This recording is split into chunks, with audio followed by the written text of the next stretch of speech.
Hello students, in the video chemical reactions and equations part 3 video already நான் part 1ல வந்து chemical equation எப்படி எழுதுறது ஏன் ஒரு equation பேலன்ஸ் பண்ணணும்னு சொல்லியிருக்கிறேன். part 2ல வந்து combination decomposition reaction என்ன, how to balance a chemical equation இதை வந்து அந்த வீடியோல சொல்லியிருக்கேன். part 3ல வந்து நீங்க displacement அதாவது single displacement and double displacement reaction பத்தி தெரிஞ்சுக்க போறீங்க.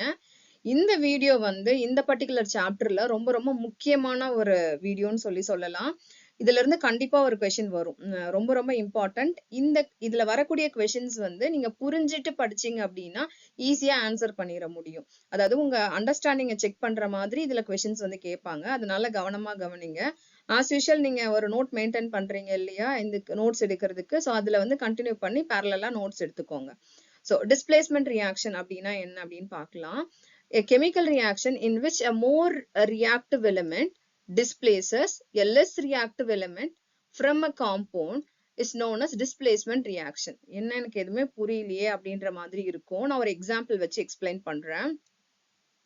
அயன் அப்படின்ற ஒரு மெட்டல், அயன் வந்து சாலிட் ஸ்டேட்ல இருக்கு. மெட்டல்னா சாலிட் இல்லையா, சாலிட் ஸ்டேட்ல இருக்கு. காப்பர் சல்ஃபேட் சொல்யூஷனோட ரியாக்ட் பண்ணுது. காப்பர் சல்ஃபேட் அப்படின்றது வந்து ஒரு சாலிட், அது வந்து தண்ணியில கரைஞ்சிருக்கு, ஆக்வஸ் சொல்யூஷன் ஃபார்ம்ல இருக்கு. அயன் மெட்டலை தூக்கி இந்த காப்பர் சல்ஃபேட் சொல்யூஷன்ல நம்ம வைக்கிறோம். ஸோ வைக்கும் போது என்ன ஆகுது அப்படின்னு சொன்னா நமக்கு FeSO4 வந்து ஃபார்ம் ஆகுது. பிளஸ் காப்பர் வந்து metal, copper is a metal, அது வந்து செட்டில் ஆகுது. சரியா? ஸோ இதோட இதுக்கும் அந்த டிஸ்பிளேஸ்மெண்ட்டுக்கும் என்ன அப்படின்றத புரிஞ்சுக்கலாம். இங்க நான் வந்து ஒரு டேபிள் கொடுத்துருக்கிறேன். இதுக்கு பேரு ரியாக்டிவிட்டி சீரீஸ் அப்படின்னு சொல்லுவோம். இதோட என்ன அர்த்தம், இந்த டேபிள் சீரீஸ் அப்படின்னா என்ன, வரிசை. இந்த வரிசையில பாருங்க, பொட்டாசியம், சோடியம், கால்சியம், மெக்னீசியம், அதாவது ஹைலி ரியாக்டிவ் மெட்டல் யாருன்னா potassium. Down the series if we go down, reactivity கொஞ்சம் கொஞ்சமா குறையுதுன்னு அர்த்தம். ரியாக்டிவிட்டி குறையுதுன்னா என்ன அர்த்தம், அந்த மெட்டல் எல்லாமே ஸ்டேபிள், எங்கேயுமே வந்து அவங்க என்ன பண்ண மாட்டாங்க, எலக்ட்ரானை ஈஸியா லூஸ் பண்ண மாட்டாங்க. ஸோ அதுதான் மீனிங். பிளாட்டினம் நமக்கு தெரியும் நோபல் மெட்டல் அப்படின்னு சொல்லுவோம் இல்லையா, அதுதான் ஹைலி ரியாக்டிவ்லாம் கிடையாது. கோல்டு நம்ம வந்து நம்ம தாத்தா பாட்டி காலத்துல இருந்தெல்லாம் கோல்டு இன்னுமே வீட்டுல ஒரு சில வீட்டுல எல்லாம் வச்சிருப்பாங்கல்ல. ஏன் அந்த கோல்டாவே இருக்கு, அதுக்கு அவ்வளவு வேல்யூ அப்படின்னு சொல்லி பாத்தீங்க அப்படின்னா அது எதுவாகவும் மாறுறது இல்ல. ஆனா தாத்தா பாட்டி காலத்துல இருந்த அந்த இரும்பு பெட்டி, தகர பெட்டி எல்லாம் பாத்தீங்க அப்படின்னா துரு பிடிச்சிருக்கும். அதுக்கு அந்த வேல்யூ இருக்குமானா அந்த அளவுக்கு வேல்யூ இருக்காது. சோ நோபல் மெட்டல்னா யார் அப்படின்னா ஈஸியா அவங்க ரியாக்ட் ஆக மாட்டாங்க, ஈஸியா கரோட் ஆக மாட்டாங்க, அவங்களதான் நோபல் மெட்டல்னு சொல்லுவோம். அப்ப down the series if you go down என்ன ஆகுது அப்படின்னு சொன்னா ரியாக்டிவிட்டி ஆஃப் த மெட்டல் என்ன ஆகுது, டிக்ரீஸ் ஆகுது. இந்த சீரீஸ் வந்து ரியாக்டிவிட்டி சீரீஸ். ரொம்ப ரொம்ப இம்பார்ட்டன்டான ஒரு விஷயம், நீங்க நல்லா ஞாபகம் வச்சுக்க வேண்டிய ஒரு விஷயம். சரியா? சோ நான் இம்பார்ட்டன்ட் மார்க் வந்து போடுறேன், ஞாபகம் வச்சுக்கோங்க. சரி, இப்போ வந்து இதுல என்ன சொல்லிருக்காங்க, டிஸ்பிளேஸ்மெண்ட் ரியாக்ஷன்னா என்னன்னா மோர் ரியாக்டிவ் எலிமெண்ட். இங்க நம்ம எடுத்துக்கக்கூடிய ரெண்டு மெட்டல்ஸ் யார் யார் அப்படின்னா iron and copper. Position compare பண்ணுங்க. அயன் எந்த இடத்துல இருக்கு, அயன் இருக்கிற இடம் இந்த இடம், அயன் இந்த இடத்துல இருக்கு. காப்பர் எங்க இருக்கு, காப்பர் டவுன்ல இருக்கு. சரியா? மோர் reactive element displeases less reactive element. கண்டிப்பா டிஸ்பிளேஸ் பண்ணுதா, இது போய் இதோட இடத்துல இருந்து காப்பரை தள்ளிட்டு இது போய் அந்த இடத்த எடுத்துக்குது இல்லையா, அயன் வந்து இந்த இடத்த எடுத்துக்குது இல்லையா. சோ இதுக்கு பேரு தான் டிஸ்பிளேஸ்மெண்ட் ரியாக்ஷன். உங்களுக்கு இது புரிஞ்சிருக்கும்னு நினைக்கிறேன். எப்பவுமே டிஸ்பிளேஸ்மெண்ட்னா என்ன, highly reactive metal will displays less reactive metal. அது எந்த லெஸ் ரியாக்டிவ் மெட்டல் எதுல இருக்கும், காம்பவுண்ட்ல இருக்கும். காம்பவுண்ட்னா என்ன அப்படின்னா இங்க காப்பர் 2+ இருக்கு, அதுதான் அதோட மீனிங். இங்க என்ன ஆகுது அப்படின்னா இந்த ரியாக்ஷன்ல காப்பர் அயன் வந்து அயன் 2+ மாறுது, காப்பரை திரும்ப காப்பர் 2+ காப்பரா மாத்துது. அதுதான் இந்த ரியாக்ஷன். இது உங்களுக்கு புரிஞ்சிருக்கும்னு நான் நினைக்கிறேன், டிஸ்பிளேஸ்மெண்ட்னா என்ன அப்படின்னுட்டு. சரி, இந்த காப்பர் சல்ஃபேட் சொல்யூஷனுடைய கலர் என்ன அப்படின்னு பாத்தீங்க அப்படின்னா இந்த சொல்யூஷனோட கலர் வந்து ப்ளூ கலர். இதுக்கு அந்த காப்பர் சல்ஃபேட்டுக்கு இன்னொரு பேர் வந்து ப்ளூ விட்ரியால் அப்படின்னு சொல்லுவோம். இதோட கலர் வந்து ப்ளூ கலர்.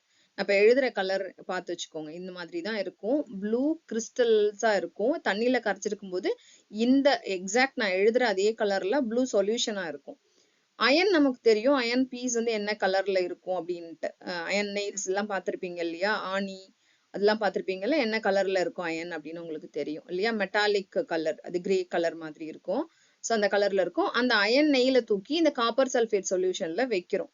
ஸோ ஆணியை தூக்கி இந்த காப்பர் சல்ஃபேட் சொல்யூஷன்ல வைக்கும் பொழுது ஓவர் பீரியட் ஆஃப் டைம் என்ன ஆகும் அப்படின்னு சொன்னா கலர் ஆஃப் த சொல்யூஷன் வந்து அப்படியே ஃபேட் ஆகும். ப்ளூ கலர்ல இருந்தது என்ன கலருக்கு மாறும் அப்படின்னு சொன்னா பேல் கிரீனுக்கு மாறும். சோ இப்ப நான் எழுதுறேன் பாருங்க, பேல் கிரீனுக்கு மாறும், பேல் கிரீன். சோ பேல் கிரீன் அப்படின்றத வந்து நம்ம என்ன சொல்லுவோம் அப்படின்னா, கொஞ்சம் அப்படியே கொஞ்சம் நேரம் ஆக ஆக பேல் கிரீன் அப்படின்றது வந்து டர்ட்டி கிரீனா மாற ஆரம்பிக்கும். Dirty green. So dirty green அப்படின்றது என்னன்னா அப்படியே கிரீனும் ப்ரௌனும் கலந்த மாதிரியான ஒரு கலர் டர்ட்டி கிரீனுக்கு மாறும். நமக்கு தெரியும் இந்த காப்பருடைய கலர், காப்பர் நம்ம வீட்டுல காப்பர் வெசல் எல்லாம் வச்சிருப்போம்ல, என்ன கலர்ல இருக்கும்? ப்ரௌன் கலர், மெட்டாலிக்கா இருக்கு, ஷைனி ப்ரௌனா இருக்கும். ஸோ ப்ரௌன் கலரா இருக்கும். ப்ரௌன் கலர் சாலிட் டெபாசிஷன் டவுன்ல இருக்கும். ஸோ இது உங்களுக்கு புரிஞ்சிருக்கும்னு நினைக்கிறேன். திருப்பி எக்ஸ்பிளைன் பண்றேன். அயன் வந்து ஒரு கிரே கலர்டு திங். ஏன்னா உங்க ஆக்டிவிட்டி பார்ட்ல இதை கொடுத்துருக்காங்க. என்ன சேஞ்சஸ் நடக்கும் அயன் நெய்ல தூக்கி காப்பர் சல்ஃபேட் சொல்யூஷன்ல வைக்கும் பொழுது என்ன சேஞ்சஸ் நடக்கும்னா இதெல்லாம் தான் சேஞ்சஸ். Blue colour of the solution என்னவா மாறும்னா ஃபேட் அவுட் ஆகி லைட் கிரீனா மாறும். லைட் கிரீன் வந்து கொஞ்ச நேரத்துக்கு அப்புறம் டர்ட்டி கிரீனா மாறும். ஏன்னா ஃபெர்ரஸ் வந்து ஃபெர்ரிக்கா ஆக்சிடைஸ் ஆகும், அதனால அந்த டர்ட்டி கிரீனா மாறுறது. உங்களுக்கு ப்ரௌன் கலர் டெபாசிஷன் சாலிட் வந்து டெபாசிட் ஆகும். அது வந்து என்னன்னா காப்பர் மெட்டல் வந்து இதாகும், செட்டில் ஆகும். சரியா? இப்ப இது உங்களுக்கு புரிஞ்சிருக்கும்னு நான் நினைக்கிறேன். இன்னொரு எக்ஸாம்பிள் வந்து உங்களுக்கு நான் வந்து சொல்றேன். Zinc metal, zinc is a solid. இது என்ன பண்ணுது அப்படின்னு சொன்னா காப்பர் சல்ஃபேட் சொல்யூஷனோட ரியாக்ட் பண்ணுது.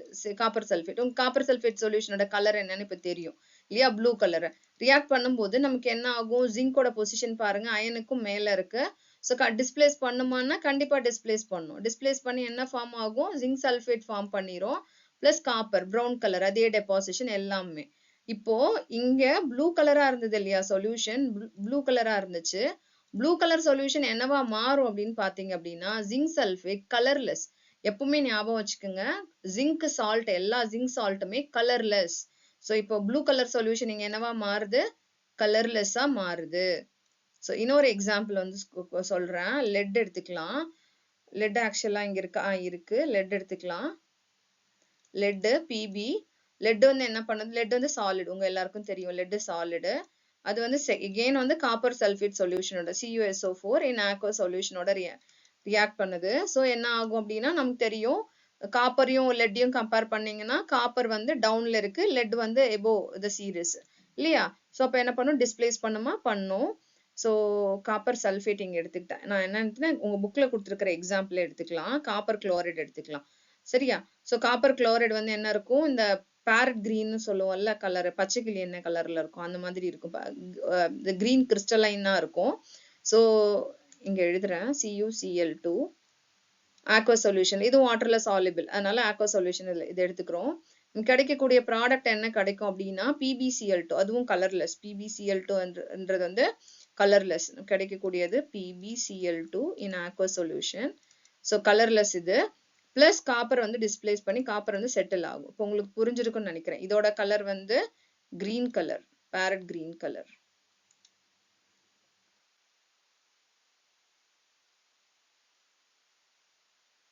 Green colour. இதோட கலர், இது என்ன? இது கலரு கலர்லெஸ் இது. ஸோ காப்பர் வந்து செட்டில் ஆகுது. இப்போ டிஸ்பிளேஸ்மெண்ட்னா என்ன அப்படின்னு புரிஞ்சிருக்கும். இதுவே மாத்தி நம்ம வந்து இந்த ரியாக்ஷன் கேரி அவுட் பண்றோம் ஒருவேளை அப்படின்னா, அதாவது காப்பரை தூக்கி அயன் சல்ஃபேட் சொல்யூஷன்ல வைக்கிறோம் அப்படின்னா, will copper displace iron from iron sulphate? No, it will not. ஏன்? ரூல் என்ன? நமக்கு என்ன பண்ணணும், என்ன பார்க்கணும்? Definition. So more reactive metal தான் லெஸ் ரியாக்டிவ் மெட்டல் அதோட காம்பவுண்ட்ல இருந்து டிஸ்பிளேஸ் பண்ணும். லெஸ் ரியாக்டிவ் மெட்டல் வந்து மோர் ரியாக்டிவ் மெட்டல் அதனோட காம்பவுண்ட்ல இருந்து டிஸ்பிளேஸ் பண்ணாது. அது ரொம்ப ரொம்ப ஞாபகம் வச்சுக்க வேண்டிய ஒரு விஷயம். டிஸ்பிளேஸ்மெண்ட் ரியாக்ஷனுக்கு இன்னும் வேற பேர்லாம் என்ன அப்படின்னு பாத்தீங்கன்னா, அது சப்ஸ்டிடியூஷன் ரியாக்ஷன் இல்ல சிங்கிள் டிஸ்பிளேஸ்மெண்ட். இங்க ஒரே ஒரு எலமெண்ட் போய் டிஸ்பிளேஸ் பண்ணுது, சிங்கிள் டிஸ்பிளேஸ்மெண்ட் அப்படின்னு சொல்லலாம். ஸோ எங்களுக்கு டிஸ்பிளேஸ்மெண்ட்னா என்ன அப்படின்னு புரிஞ்சிருக்கும்னு நான் நினைக்கிறேன். நான் ரியாக்டிவிட்டி சீரிஸ் பத்தி தெளிவா சொல்றேன், கேட்டுக்கோங்க. ஏன்னா ரொம்ப முக்கியமானது reactivity series. So reactivity series அப்படின்னா என்ன அப்படின்னு பாத்தீங்க அப்படின்னா, ஆல்ரெடி கொடுத்திருந்த மாதிரி தான் சீரீஸ் ஆஃப் மெட்டல்ஸ் வந்து இருக்கும். ஸோ அந்த மெட்டல் வந்து என்ன அப்படின்னா, மெட்டல் எல்லாமே ஹைலி ரியாக்டிவ் இல்லையா? சோடியம், பொட்டாசியம், கால்சியம், இந்த மெட்டல் எல்லாம் பாருங்க, இவங்க எப்பவுமே மெட்டல் வந்து ஆசிடோட ரியாக்ட் பண்ணி ஹைட்ரஜன் கேஸ் லிபரேட் பண்ணுவாங்க. அந்த சொல்யூஷன் அசிடிக்கா இருந்ததுன்னா மோஸ்ட்லி மெட்டல் வந்து ரியாக்ட் பண்ணி ஆசிடை டிஸ்பிளேஸ் பண்ணுவாங்க. ரியாக்டிவ் மெட்டல் அப்படின்னு சொல்லுவோம். ஒரு சில மெட்டல்ஸ், அதாவது ஹைலி ரியாக்டிவ் மெட்டல் வாட்டர்ல இருந்து கூட ஹைட்ரஜன் கேஸை டிஸ்பிளேஸ் பண்ணுவாங்க. ஸோ அது என்ன அப்படின்றத மெட்டல்ஸ் நான் மெட்டல்ஸ் சாப்டர்ல டீடைல்டா சொல்றேன். ஸோ இவங்கெல்லாம் ஹைலி ரியாக்டிவ் மெட்டல் நீங்க புரிஞ்சுக்கணும். அதுக்காக இங்க கொடுத்துருக்கேன் ஹைலி ரியாக்டிவ் மெட்டல். சரி, ஒரு சில மெட்டல் வந்து வாட்டரோட ரியாக்ட் பண்ணுவாங்க. நார்மல் நம்ம குடிக்கிறோம்ல தண்ணி, நார்மல் வாட்டர் இருக்குல்ல, அது கோல்டும் கிடையாது ஹாட்டும் கிடையாது, அந்த மாதிரியான வாட்டர் இல்ல. அந்த மாதிரியோட வாட்டரோட ரியாக்ட் பண்றவங்க தான் வெரி வெரி ஹை ரியாக்டிவிட்டி உள்ள மெட்டல். இங்க மெக்னீசியம், அலுமினியம், ஜிங்க், அயன்லாம் வந்து வாட்டரோட ரியாக்ட் பண்ணுவாங்க. எப்போ வாட்டர் வந்து ஹாட் கண்டிஷன்ல இருக்கணும், இல்ல வாட்டர் வந்து ஸ்டீமா இருக்கணும். அதாவது ஸ்டீம்னா உங்களுக்கு தெரியும்ல, like in the form of gas. So இருக்கணும், அப்பதான் அவங்க ரியாக்ட் பண்ணுவாங்க. ஸோ அவங்கள என்ன சொல்லுவோம், ரியாக்டிவ் மெட்டல்னு சொல்லுவோம். அடுத்தது டின், லெட், அவங்க எல்லாம் வந்து என்ன பண்ணுவாங்க அப்படின்னா ஹைட்ரஜனை டிஸ்பிளேஸ் பண்ணுவாங்க. எங்க இருந்து டிஸ்பிளேஸ் பண்ணுவாங்க, ஆசிட் சொல்யூஷன்ல இருந்து தான் டிஸ்பிளேஸ் பண்ணுவாங்க. ஸோ இந்த பேசிஸ்ல மெட்டலை வந்து இந்த ஆர்டர்ல நம்ம வந்து அதோட ரியாக்டிவிட்டி அரேஞ்ச் பண்ணிருக்கோம்ல, இதுதான் ரியாக்டிவிட்டி சீரிஸ். ரியாக்டிவிட்டி சீரிஸ்க்கான எக்ஸ்பிளனேஷன் வந்து இங்க இருக்கு, பாத்துக்கோங்க. அரேஞ்ச்மெண்ட் ஆஃப் மெட்டல்ஸ் இந்த டிசெண்டிங் ஆர்டர் ஆஃப் ரியாக்டிவிட்டிஸ். போக போக கீழே நம்ம போகும்பொழுது என்ன ஆகுது, ரியாக்டிவிட்டி, மெட்டலோட ரியாக்டிவிட்டி குறைஞ்சிட்டே போகுது இல்ல. ஸோ இது ரியாக்டிவிட்டி சீரிஸ். ஸோ இங்க பாத்தீங்கன்னா டாப் ஆஃப் த ரியாக்டிவிட்டி சீரிஸ்ல ஹைலி ரியாக்டிவ் மெட்டல் இருக்கும். ஸோ ஈஸியா அவங்க என்ன பண்ணுவாங்க, ஹைலி ரியாக்டிவ் மெட்டல் இருக்காங்க, ஈஸியா என்ன ஆவாங்க, கரோட் ஆவாங்க. அடுத்தது வந்து அந்த மெட்டல் எல்லாம் நம்ம என்னன்னு சொல்லுவோம்னா எலக்ட்ரோ பாசிட்டிவ் மெட்டல். அப்படின்னா என்ன, ஈஸியா என்ன ஆயிடும், பொட்டாசியம் கேன்னு நம்ம இருக்கு, கே மெட்டல் எடுத்துக்கிறோம் அப்படின்னா ஈஸியா potassium will become K plus plus electron minus, ஈஸியா எலக்ட்ரானை கொடுத்துட்டு கே பிளஸ்ஸா இருக்கும். ஸோ இதுதான் அதோடைய meaning, electro positive in nature. Positive charge அவங்க தலையில இருக்கா, எலக்ட்ரோ பாசிட்டிவ் இன் நேச்சர். அடுத்தது metals that are found above hydrogen in the reactivity series liberate hydrogen gas upon reacting with dilute acid. Correct தானே. இங்க hydrogen வந்து ஒரு நான் metal. இது வந்து ரியாக்டிவிட்டி சீரிஸ்ல ஜென்ரலா நம்ம மெட்டல்ஸ் தான் வச்சிருப்போம். ஹைட்ரஜன் அப்படின்றது ஒரு நான் மெட்டல், ரெஃபரன்ஸ்க்காக நம்ம இங்க வச்சிருக்கிறோம். இங்க ஹைட்ரஜனுக்கு மேல இருக்கக்கூடிய எல்லா மெட்டல்ஸுமே ஆசிடோட நம்ம ரியாக்ட் பண்ணுமான்னா பண்ணும். ஆசிட் சொல்யூஷன்ல வைக்கும்போது என்ன பண்ணும், they displace hydrogen gas. ஆசிட்ல தூக்கி வைக்கும் போது ஹைட்ரஜன் கேஸ் வந்து வெளியில தள்ளும். அது ஹைட்ரஜன் கேஸ் ஃபார்ம் ஆகுறத எஃபர்வசன்ஸ், அங்க பபிள்ஸ் மாதிரி ஃபார்ம் ஆகும். சோடா பாட்டில் ஓபன் பண்ணும்போது பபிள்ஸ் ஃபார்ம் ஆகுதுல, சின்ன சின்னதா அந்த மாதிரி ஃபார்ம் ஆகும். ஸோ அதை வச்சு கண்டுபிடிச்சிக்கலாம். ஸோ ஹைட்ரஜனுக்கு மேல இருக்கிறவங்க எல்லாருமே ஆசிட் சொல்யூஷன்ல இருந்து என்ன பண்ணுவாங்க, ஹைட்ரஜன் கேஸை டிஸ்பிளேஸ் பண்ணுவாங்க. Metals which are present below hydrogen in the reactivity series are less reactive metals. அதாவது லீஸ்ட், அதாவது எப்படி சொல்றது, ரியாக்டிவிட்டி ரொம்ப கம்மியா இருக்கும் அப்படின்னு சொல்லுவோம். அதுல லீஸ்ட் வந்து பிளாட்டினம். ஓகே, சோ உங்களுக்கு புரிஞ்சிருக்கும் அப்படின்னு நினைக்கிறேன் ரியாக்டிவிட்டி சீரிஸ்னா என்னன்னு. இப்போ டபுள் டிஸ்பிளேஸ்மெண்ட்டுக்கு போலாம். சிங்கிள் டிஸ்பிளேஸ்மெண்ட்னா ஒரு எலிமெண்ட் போய் இன்னொன்னு டிஸ்பிளேஸ் பண்ணுது. ஒரு எலிமெண்ட் காம்பவுண்ட்ல இருக்கு, அதை டிஸ்பிளேஸ் பண்ணுது. ஒரு டிஸ்பிளேஸ்மெண்ட் அங்க நடக்குது, அது சிங்கிள் டிஸ்பிளேஸ்மெண்ட் என்னவோ. டபுள் டிஸ்பிளேஸ்மெண்ட் அப்படின்னா என்னன்னா, இங்க அயான்ஸ் வந்து எக்ஸ்சேஞ்ச் ஆகுது. ரெண்டு மெட்டல் இருக்கு பாருங்க, இங்க பேரியம் இருக்கு, அப்புறம் சோடியம் இருக்கு. ரெண்டு மெட்டலும் இந்த form in its compound they are right, இந்த ஃபார்ம் ஆஃப் காம்பவுண்ட். அது மாதிரி பேரியம் குளோரைடு, சோடியம் சல்ஃபேட்டா இருக்கு. இவங்க என்ன பண்றாங்க, ரெண்டு அயான்ஸும் if they exchange their places, ரெண்டும் ஒண்ணு மாத்தி ஒண்ணு அவங்க பொசிஷனை எக்ஸ்சேஞ்ச் பண்ணிக்கிறாங்க. எங்கன்னு பாருங்க, இந்த இடத்துல பாருங்க, சல்ஃபேட்டோட வந்து பேரியம் இருக்கு, இங்க சோடியம் வந்து குளோரைடோட இருக்கு. ரியாக்டன்ட்ல அப்படி இருந்துச்சா, இல்ல, பேரியம் குளோரைடோட இருந்தது, சோடியம் சல்ஃபேட்டோட இருந்தது. சரியா, both are exchanging their place. So if that is the case, then this reaction is called double displacement reaction. ரெண்டு இடத்துல டிஸ்பிளேஸ்மெண்ட் நடக்குது, ரைட்டா. ஸோ டபுள் டிஸ்பிளேஸ்மெண்ட் ரியாக்ஷன், ரெண்டு பேருமே பிளேஸை எக்ஸ்சேஞ்ச் பண்ணிக்கிட்டாங்க. சரி, இந்த டபுள் டிஸ்பிளேஸ்மெண்ட் ரியாக்ஷனை இந்த பர்டிகுலர் ரியாக்ஷன், இதுல இந்த பர்டிகுலர் ரியாக்ஷனை நான் என்னன்னு சொல்றேன் அப்படின்னா precipitation reaction அப்படின்னு சொல்றேன். என்னன்னு சொல்றேன், precipitation reaction சொல்றேன். ஏன் precipitation சொல்றேன் அப்படின்னா, barium chloride is in aqueous solution. Barium chloride என்ற solid which is dissolved in water. அதே மாதிரியே sodium sulfate is a solid, it is dissolved in water. So aqueous solution இருக்கு. ஸோ அவங்க வந்து என்ன பண்றாங்க, ரெண்டு பேரும் ரியாக்ட் பண்ணும்போது பேரியம் சல்ஃபேட் அப்படின்ற ஒரு சாலிட் ஃபார்ம் ஆகுது. சாலிட் அப்படின்னா எப்பவுமே ஒரு ரியாக்ஷன்ல சாலிட் ஃபார்ம் ஆகுது அப்படின்னா, சாலிட் ஜென்ரலி என்ன இருக்கும், weight more dense அப்படின்னா என்ன ஆகும், that will settle down. so precipitate அப்படின்னா எப்பவுமே நான் ஆல்ரெடி சொல்லியிருக்கேன் part 1லயே downward arrow mark நம்ம போடுவோம் அப்படின்னா என்ன அர்த்தம், கீழே போய் செட்டில் ஆகும். அது தமிழ் பேர் வந்து என்னது, அது தமிழ்ல என்ன சொல்லுவோம், வீழ்படிவு அப்படின்னு சொல்லுவோம். வீழ்னா கீழே போய் செட்டில் ஆகுதுல்ல, படியுதுல்ல, அது வீழ்படிவுன்னு சொல்லுவோம். so பேரியம் சல்ஃபேட் இப்போ ஒரு precipitate ஃபார்ம் ஆகுது இந்த ரியாக்ஷன்ல. இது not only double displacement reaction, this is also called as precipitation reaction. ரொம்ப முக்கியமான ஒரு பாயிண்ட். எல்லா டபுள் டிஸ்பிளேஸ்மெண்ட் ரியாக்ஷனும் precipitation ரியாக்ஷன் கிடையாது. எல்லா precipitation ரியாக்ஷனும் டபுள் டிஸ்பிளேஸ்மெண்டா இருக்கணும்னு அவசியம் கிடையாது. பட் ஆனா இந்த பர்டிகுலர் ரியாக்ஷனை நம்ம வந்து டபுள் டிஸ்பிளேஸ்மெண்ட்னு சொல்லலாம், precipitation சொல்லலாம். ஏன் சொல்றோம்னு உங்களுக்கு புரிஞ்சிருக்கும்னு நினைக்கிறேன். சரி, அடுத்தது வந்து பாருங்க, இன்னொரு டபுள் டிஸ்பிளேஸ்மெண்ட் ரியாக்ஷன் இங்க இருக்கு. இந்த டபுள் டிஸ்பிளேஸ்மெண்ட் ரியாக்ஷன் வந்து பாருங்க, sodium hydroxide is reacting with HCl. sodium hydroxide is a base and HCl is an acid. so acid base reaction இல்லையா, நமக்கு ரெண்டு ரியாக்ட் பண்ணா என்ன வரும், ஒரு சால்ட் வந்திருக்கு, NaClன்றது ஒரு சால்ட் பிளஸ் வாட்டர் வந்திருக்கு. so இந்த ரியாக்ஷன் நம்ம என்ன சொல்லுவோம் அப்படின்னு சொன்னா, இந்த ரியாக்ஷனை ஆசிட் பேஸ் டபுள் டிஸ்பிளேஸ்மெண்ட்னு சொல்லலாம். அப்படி இல்லைன்னா ஆசிட் பேஸ் ரியாக்ஷனை நியூட்ரலைசேஷன் ரியாக்ஷன் அப்படின்னு சொல்லுவோம். ரியாக்ஷன் ஆஃப் ஆசிடும் பேஸும் ரியாக்ட் பண்ணிக்கிட்டாங்கன்னா அதை நியூட்ரலைசேஷன் ரியாக்ஷன் அப்படின்னு சொல்லுவோம். இதுக்கு இன்னொரு பேரும் இருக்கு, எக்ஸோதெர்மிக்னு சொல்லுவோம். ஏன்னா இந்த ரியாக்ஷன் போது ஹீட் வந்து லிபரேட் ஆகும். இது எக்ஸோதெர்மிக்னு சொல்லலாம். இப்போ உங்களுக்கு புரிஞ்சிருக்கும்னு நினைக்கிறேன். ஒரு ரியாக்ஷன் எழுதுறோம் அப்படின்னா அது ஒரு கேட்டகரிக்குள்ள வரணும்னு அவசியம் கிடையாது.